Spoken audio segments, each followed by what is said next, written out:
Adventures of Irvingman.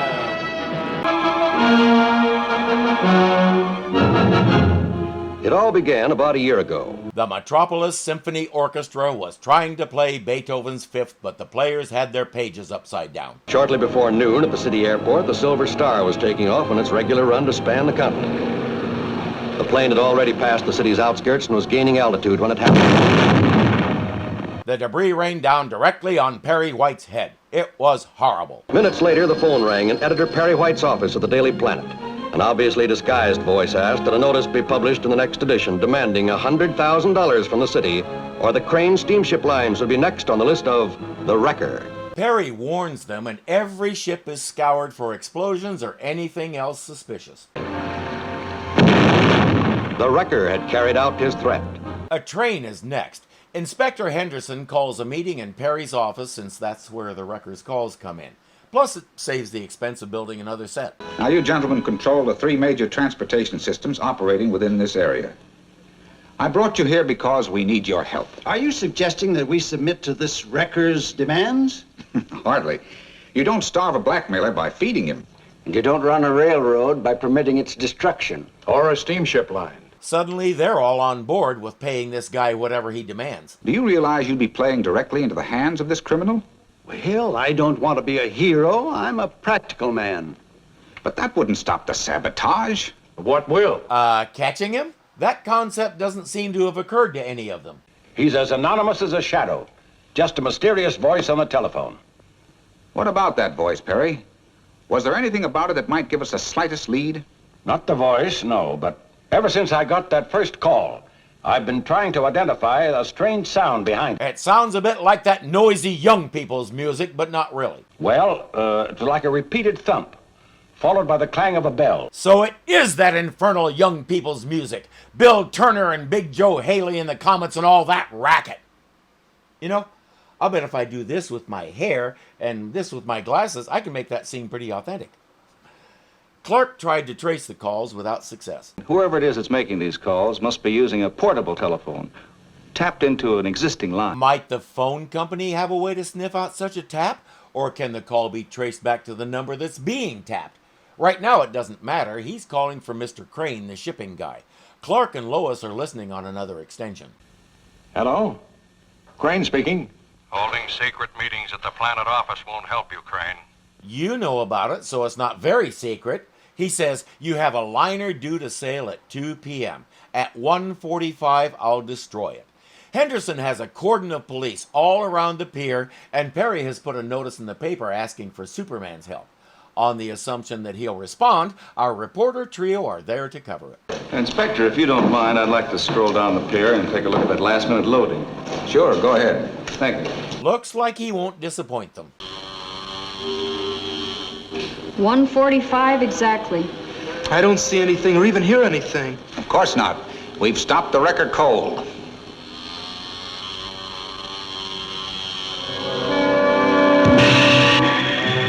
Look, there's Superman.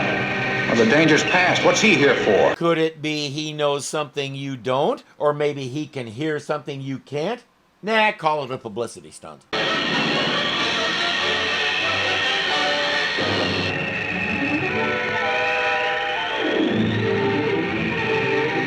How fast can that thing go?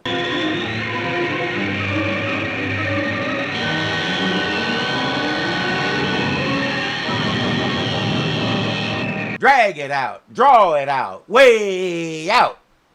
Be thankful I don't own a cheerleader outfit.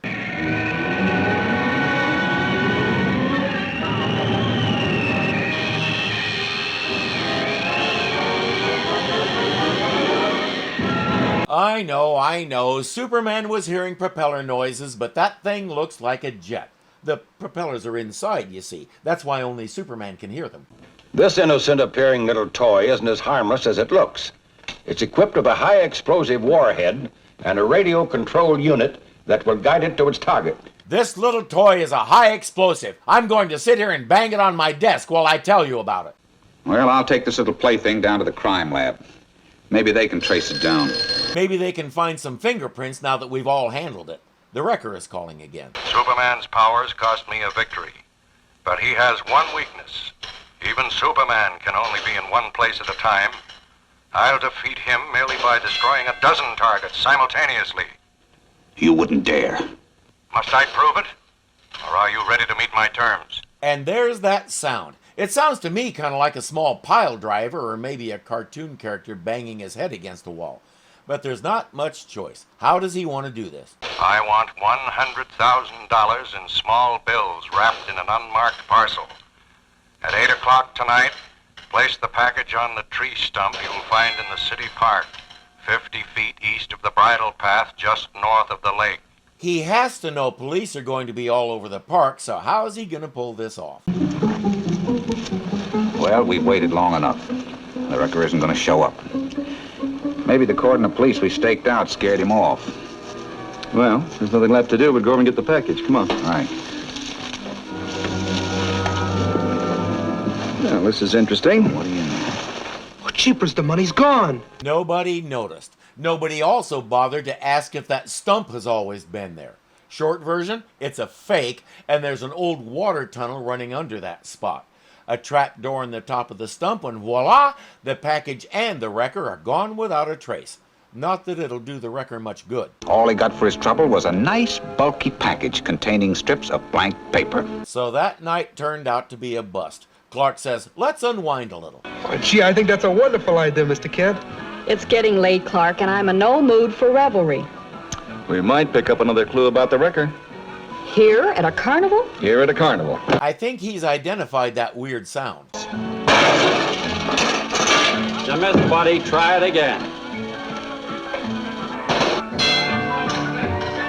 There it is. So that carnival barker is the wrecker? Then the wrecker must have his headquarters at a carnival. I think so, Jimmy. And it must be somewhere near where a phone wire can cut into an extension line. Anyway, you cover that area of the grounds. I'll cover this, and I'll meet you back here, okay? Right. I have many questions. Jimmy, look.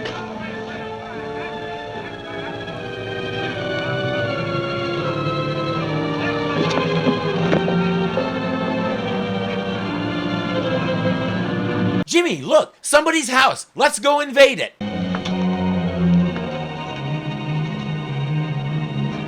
Jimmy, this wire is tied onto the telephone pole. Yes, you found it. Go call the police and have Henderson take it from here. Yeah, sure. Let's have a look inside.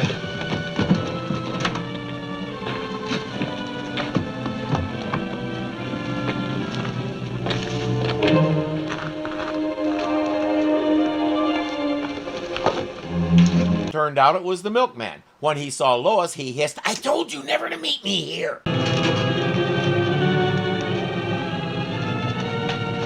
You're wasting your time. There's nothing in that package but blank paper. The package, model planes all over the place. He sure looks like the wrecker. Answer it, Jim. Watch what you're saying.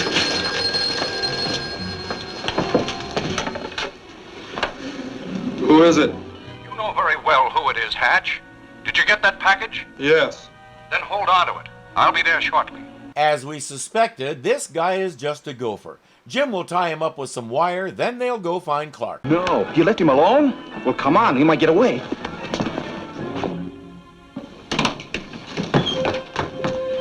Or not. Nice going, you two. That was a very young Denver pile. What are the Dukes of Hazzard going to do without Uncle Jesse? Here we are, Mr. White. Right on time. Time for what? Well, didn't Superman tell you? He asked me to bring these gentlemen here this morning without fail, promising to produce the record no later than noon. And gentlemen, I intend to keep my word.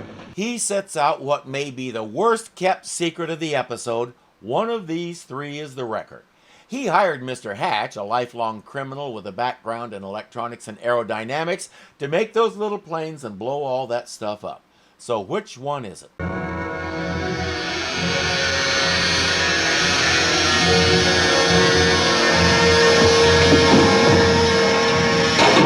Yep, the wrecker was the one who headed for the door. He did it for insurance money, and he blew up a plane and a train to throw suspicion off himself. And any extortion money he might have collected would have been an added windfall. I wondered, even in 1954, $100,000 didn't seem like that much of a ransom for an entire steamship company. It seemed to me that a genuine blackmailer would ask for a lot more than that, probably up in the millions. so many things didn't track with the whole thing. Come along, Wrecker. This time you missed the boat. And Robert Shane, who played Inspector Henderson, has been waiting his whole career for a line like that. Thanks for watching, kids. And remember, clicking that like button is cool. Subscribing is even cooler. Leaving a comment is as cool as the coolest person you know. And becoming a patron makes you almost just like Superman. So don't hesitate. Do it today. Until next time.